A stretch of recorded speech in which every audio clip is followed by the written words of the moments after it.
course, this is not, I'm not going to cover all these 33 slides with you. I'm not going to bore you. But this is going to be mostly a discussion. If you read or didn't read this chapter, you can still weigh in and talk about what you think in terms of leadership and ethics. First of all, why do you think, let me start this question, why do you think leadership is still holding very important position in companies? Not only in terms of ethical practices, but also for the strategic direction the company takes. Why is leadership still very important for us?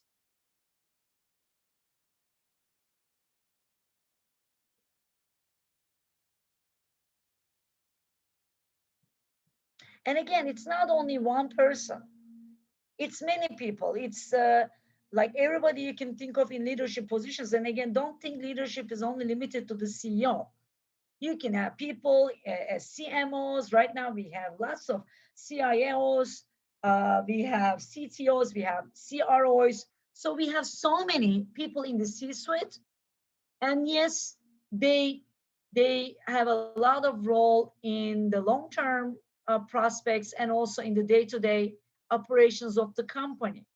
So why is leadership so important? Even though we do a lot of things ourselves today, even in this virtual environment.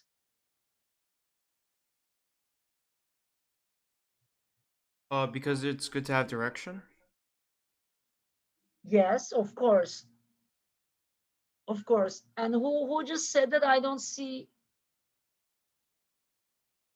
Andrew. I don't see you somehow. I'm sorry. Maybe I should be looking at here. Okay, yeah, Andrew. Definitely, there is a direction-based reason. So there needs to be some kind of a path, a guidance from somebody who oversees, because not everybody sees the company the way the top leaders do. They only look at their own piece, and sometimes it's different when they look at it, when they oversee the whole operation.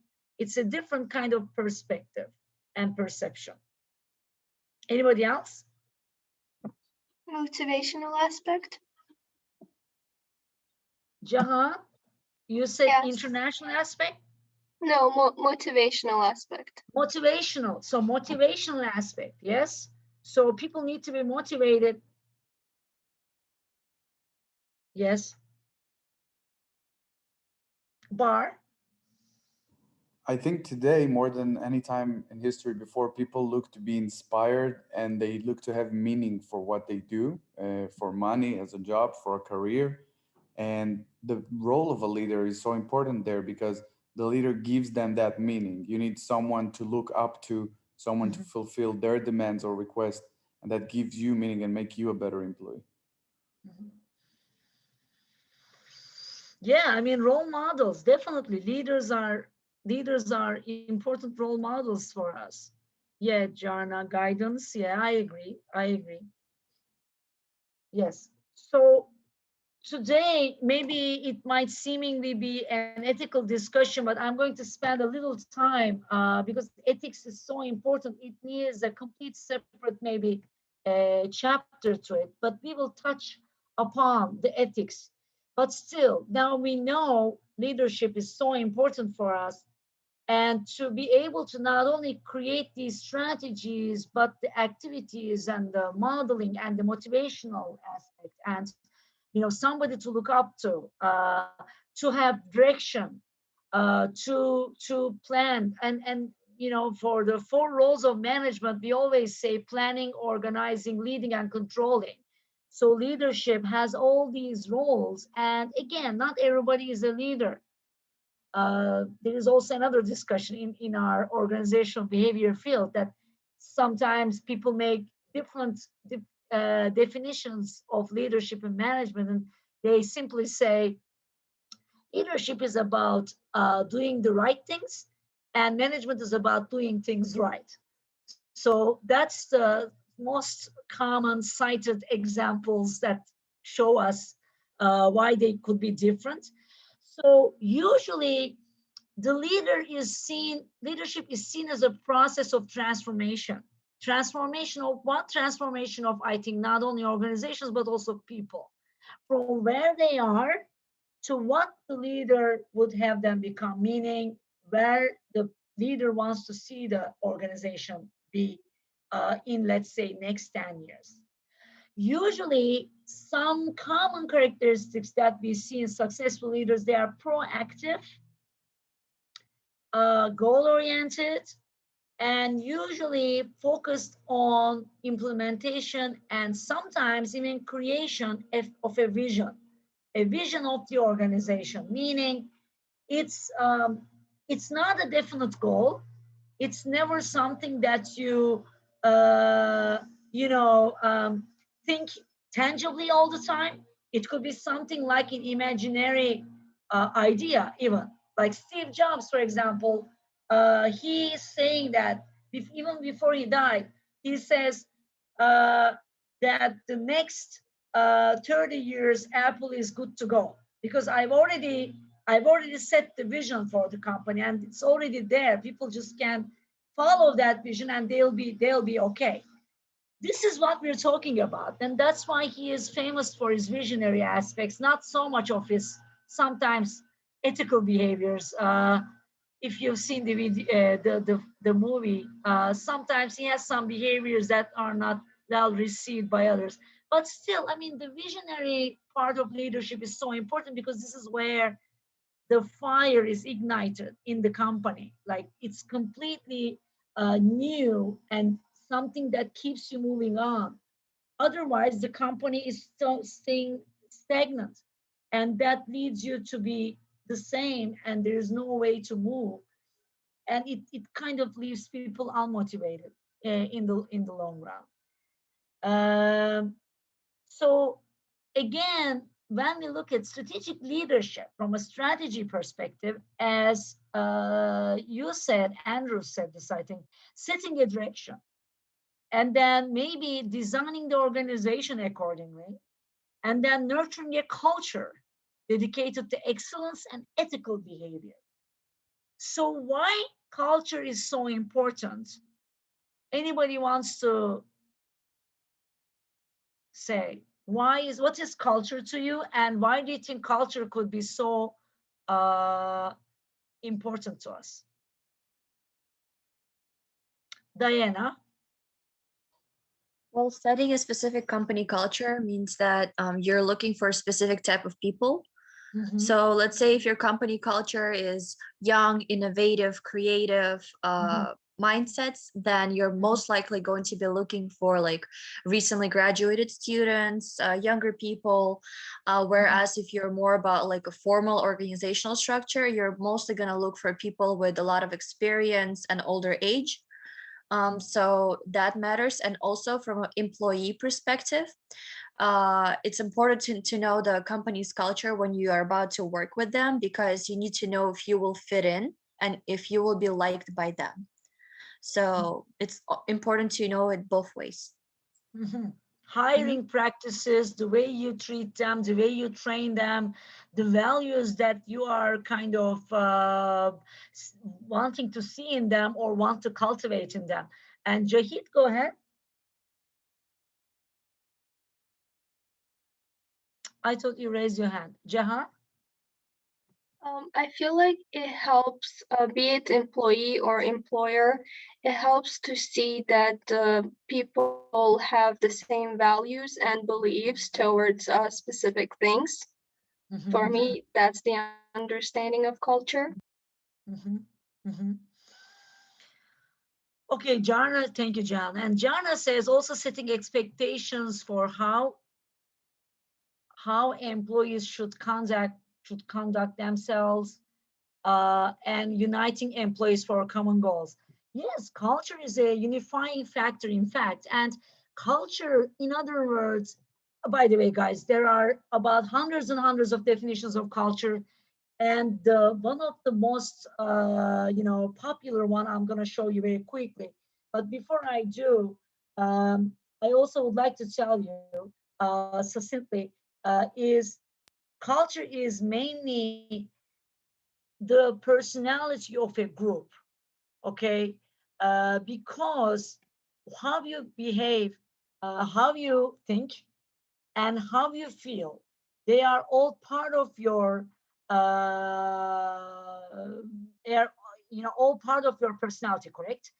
And here, again, like Shine says, it's like personality and character, but there is one definition that he uses that I want to share with you here, that it talks about the company's external and internal environment. And here he says, he's the MIT Sloan School of Management professor for many years. And he says, organization culture is a pattern of shared basic assumptions that the group learned as it solved its problems of external adaptation and internal integration that has worked well enough to be considered. Now, do you understand why we always stress about internal environment, external environment, internal environment, external environment?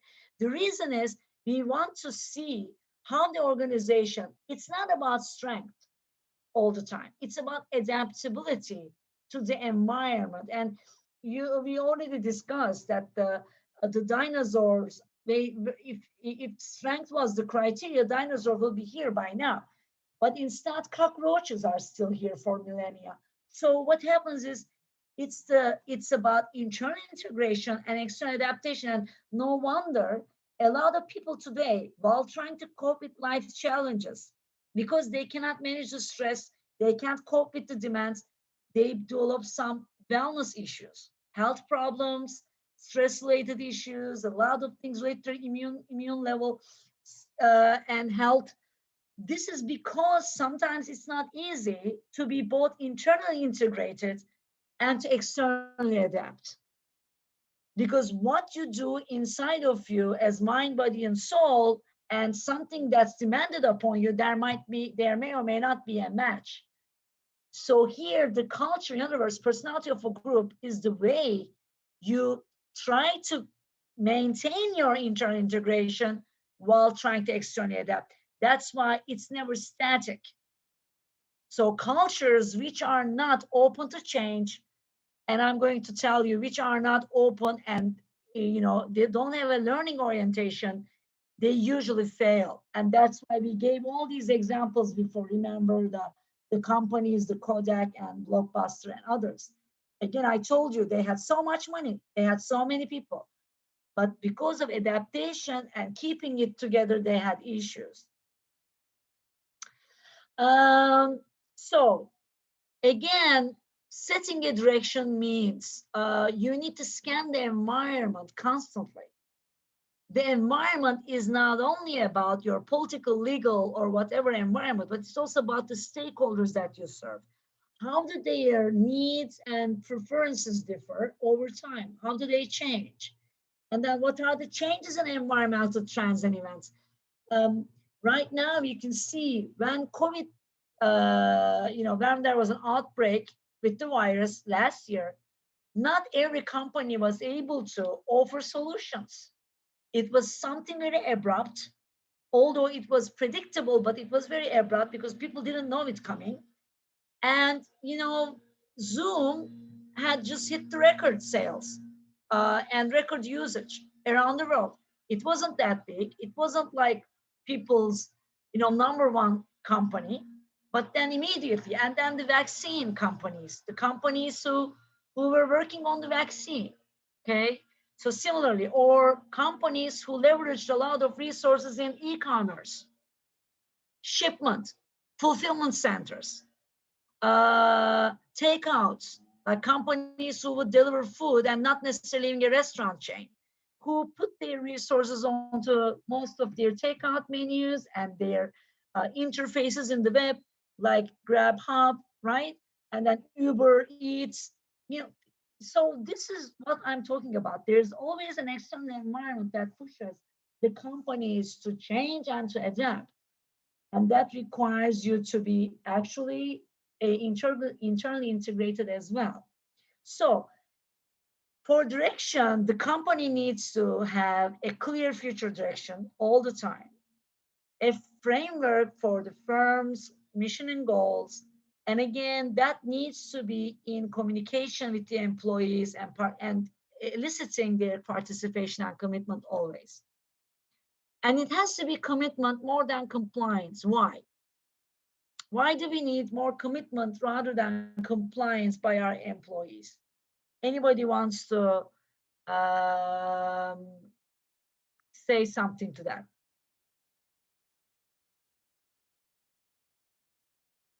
So it's important to for your people to commit to a direction, but not necessarily feel obliged to do something because you tell them to. Kevin.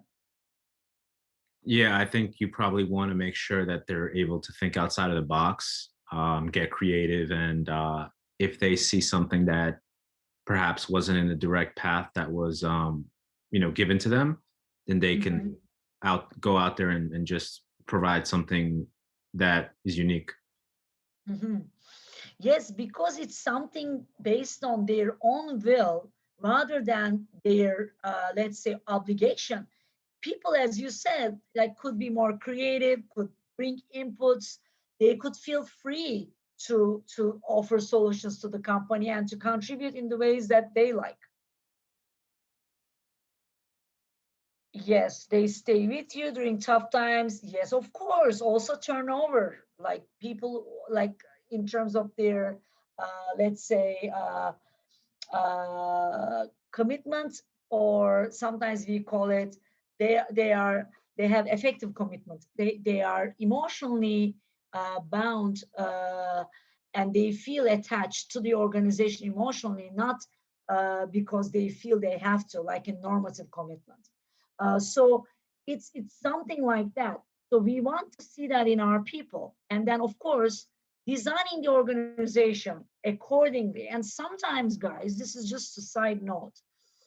In some other places, you could also see a discussion related to sometimes strategy. Not only strategy determines structure, but structure also determines strategy. There's an argument related to that somewhere else in elsewhere.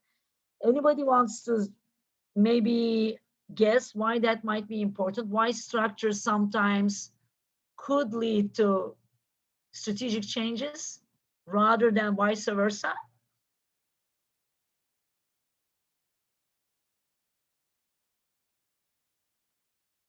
The way you design your organization, why would that be very important for strategy and its implementation?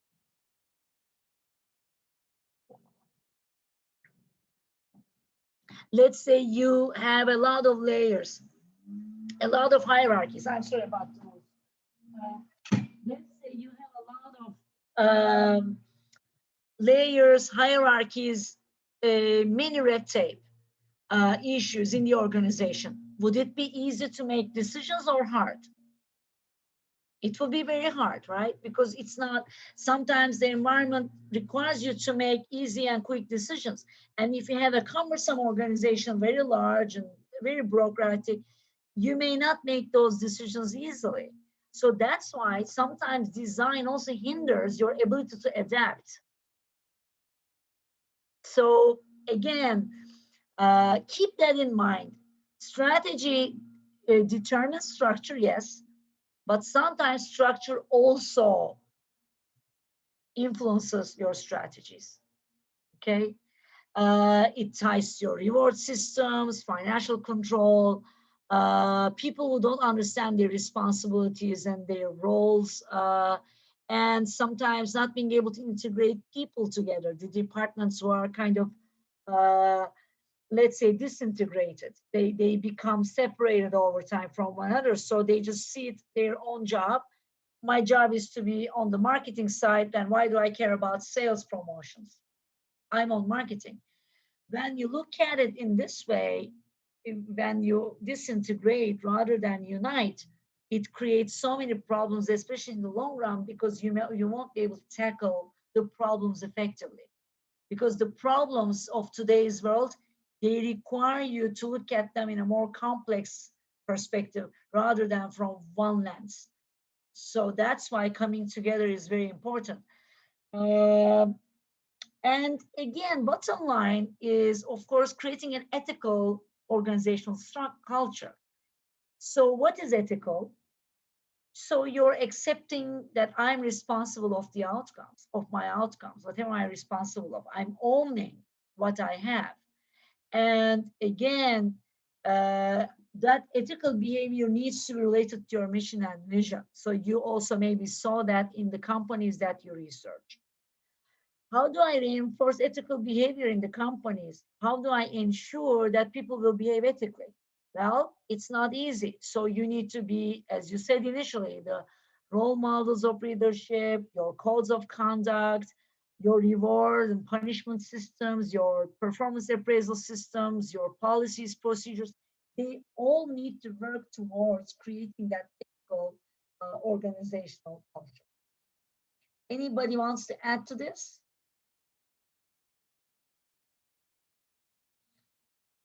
And again, like, do you need to overcome as a leader? You need to see. Sometimes it's like the wave, riding the tides, waves on the ocean. If you're a good surfer, you're able to do this, right?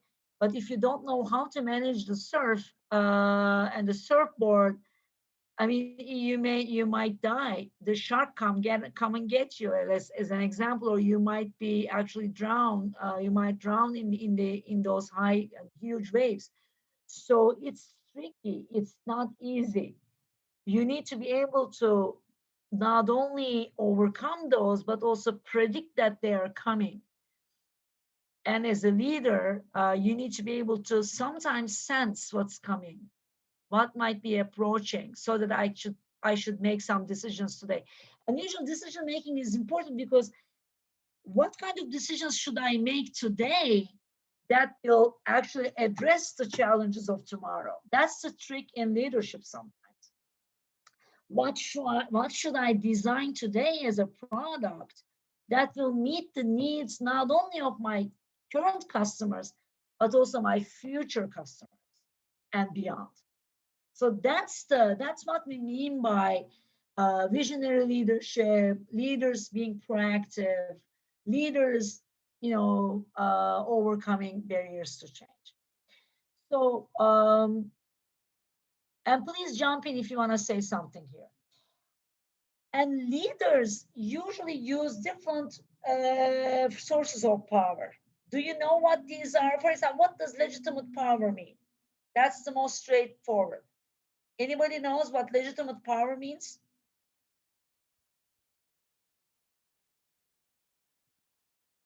How about reward power? What does reward power mean?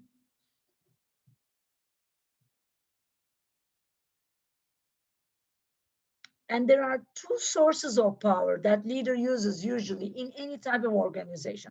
It doesn't matter what the size might be.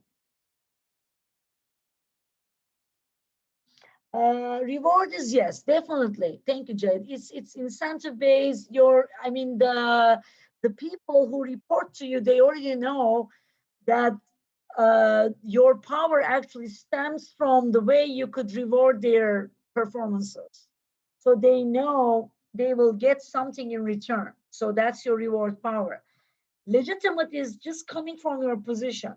Well, I have to do what he says because he's the CEO or he's the department manager. That's from your role. That's from your legal role, position related role. And coercive is because there is some kind of they feel forced to do that. Like Hitler in Germany, okay, there was a coercive piece of that. Like people's lives are at risk and they had to follow the orders.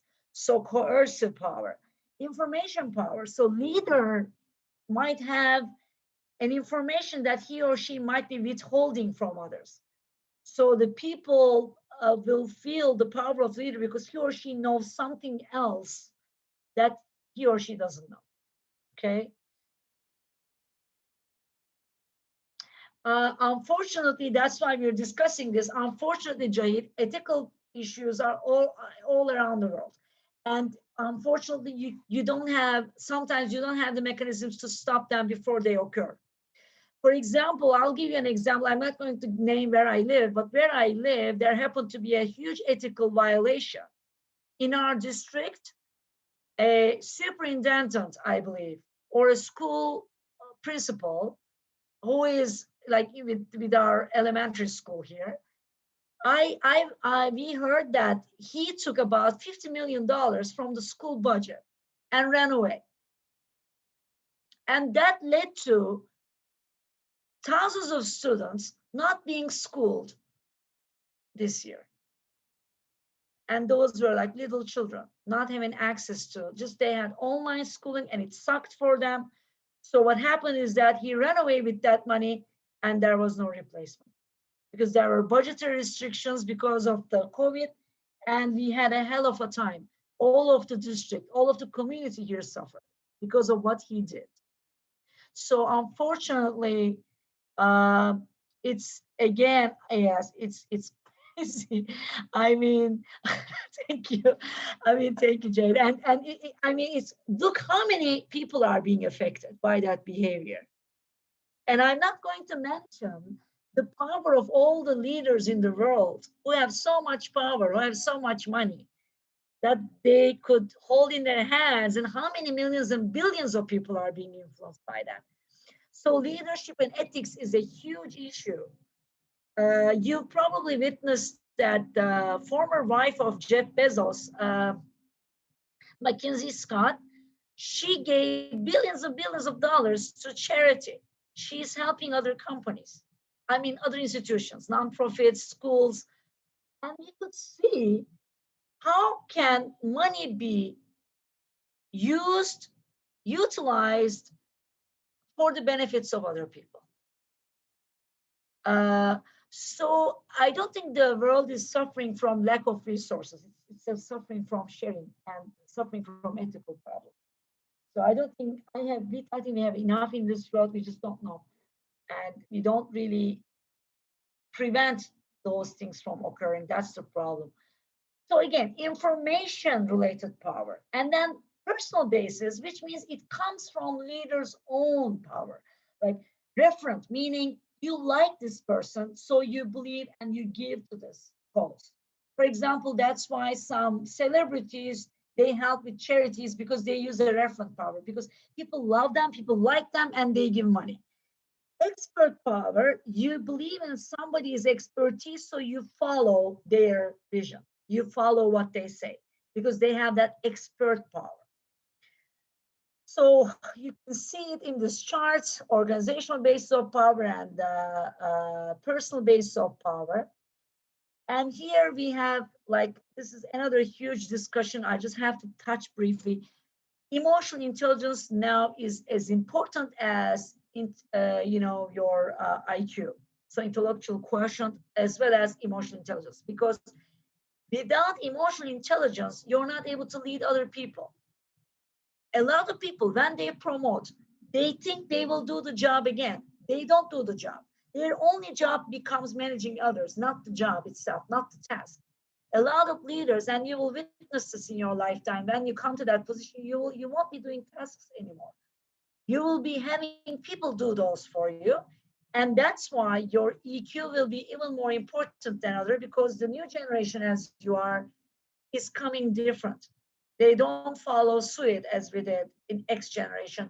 They question everything. They always need to be persuaded. They have a more independent spirit.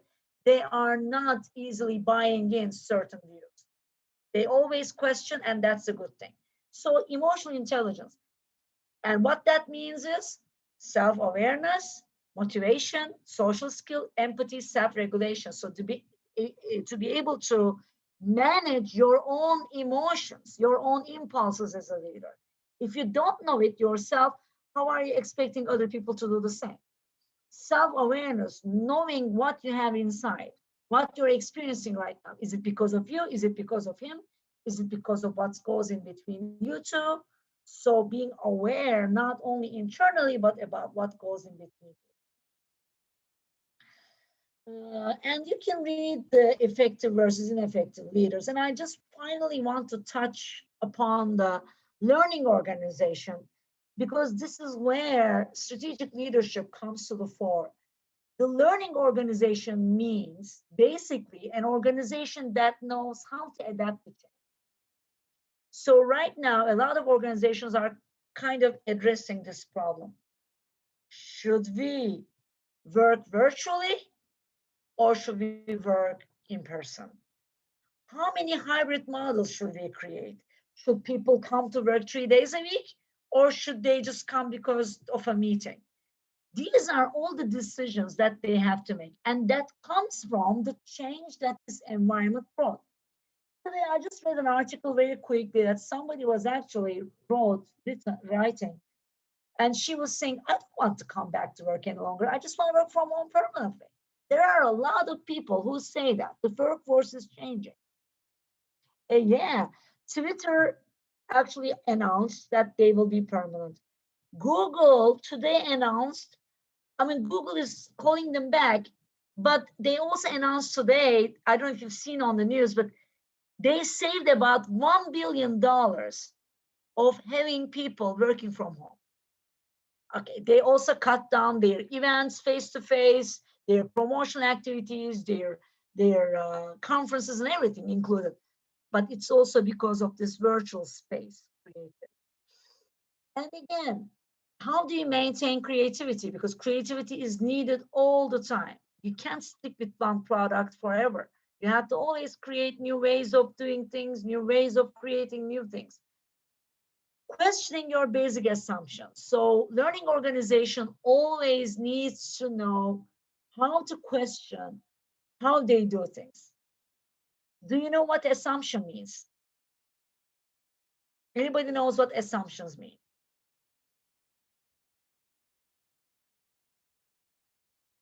The culture is made up of three layers: assumptions, values, and artifacts. Assumptions, namely, is the things that you're not aware of, but you do every day. For example, nobody would clearly tell you, why is a Christmas tree up there on the Christmas time? Why is everybody doing that? What is the true reason? Maybe some people will say it's family, it's because of Christmas, but there's an assumption usually hidden underneath doing that. Or sometimes, for religious purposes, you do some other things. Or maybe during the work in the workplace, when you start to Zoom, you maybe put on mute immediately. So after a while, these things become assumptions. You don't really realize why they occur, but you just do it. And that's the same thing. That's the main component of the culture. That's the big portion in your iceberg.